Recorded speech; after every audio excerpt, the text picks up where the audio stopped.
All right, let's get into it.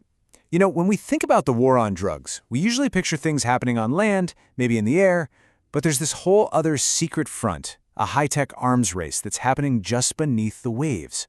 We're talking about narco submarines.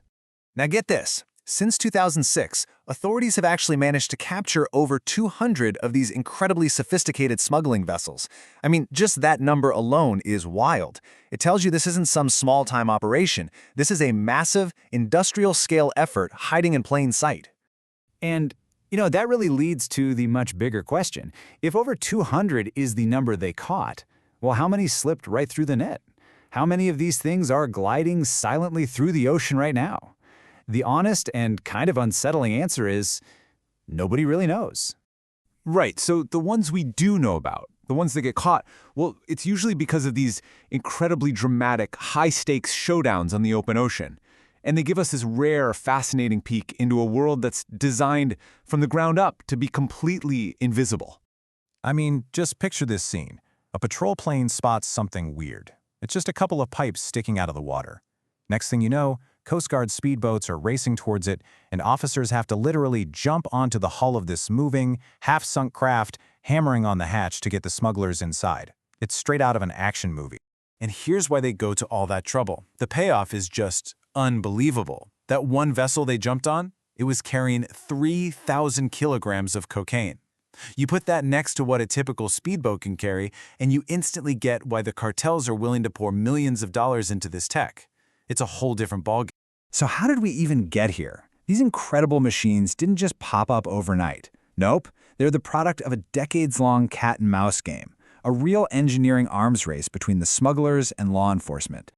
Okay, so the story really kicks off in what's called the cocaine triangle. You've got these three South American countries that produce nearly all of the world's supply. And get this, a whopping 90% of the coke that's seized in the U.S. starts its journey in Colombia.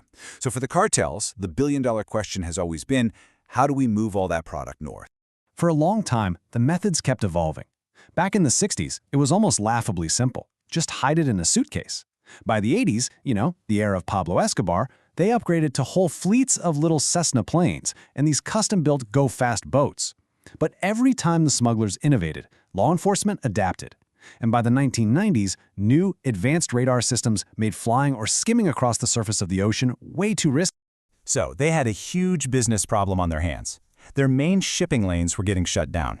They needed a total game changer, some new technology that was invisible to radar, that could hide from patrols, and, this is key, that could still carry a massive amount of cargo. And the answer they came up with? It was to go underwater.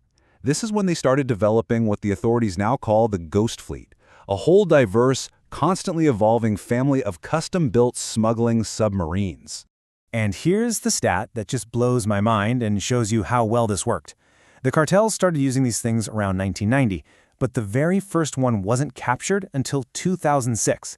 That is 16 years. An entire secret navy was operating almost completely undetected for over a decade and a half.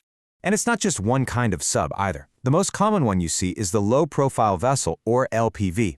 It just keeps most of its body underwater, making it super hard to spot. Then you've got these massive transatlantic models with giant fuel tanks built specifically for the long haul to Europe. But the tech just keeps getting crazier. There's a snorkel sub that can go fully underwater like a military sub, and to this day, not a single one has ever been caught in the act. And then there's the holy grail, the electric submarine. I mean, this is straight out of a spy movie. It has no crew, it's completely silent, it's battery-powered, so it's invisible to sonar. The idea is you just tow it behind a regular old fishing boat. If a patrol boat comes near, the crew on the fishing boat just cuts the line, and the drone silently slips away into the deep. No people, no engine noise, no heat signature. A true ghost in the water. So you can imagine, this level of engineering is not cheap, but when you start to look at the cold, hard numbers, you understand why these incredible machines are treated as completely disposable. The logic is as brutal as it is simple. It costs about $1 million to build one of these narco subs. And they're not building them in a proper shipyard. They're built in these secret workshops hidden deep in the South American jungle, far away from any satellites or drones. But that $1 million investment, it can carry up to 10 tons of cocaine, and the potential street value of that single trip, $400 million. The The return on investment is it's astronomical. And that insane profit margin explains this really chilling fact. These are single-use vehicles. They are built for a one-way trip. As soon as the delivery is made, the crew just opens a valve and sinks the whole thing to the bottom of the ocean. There's no return journey.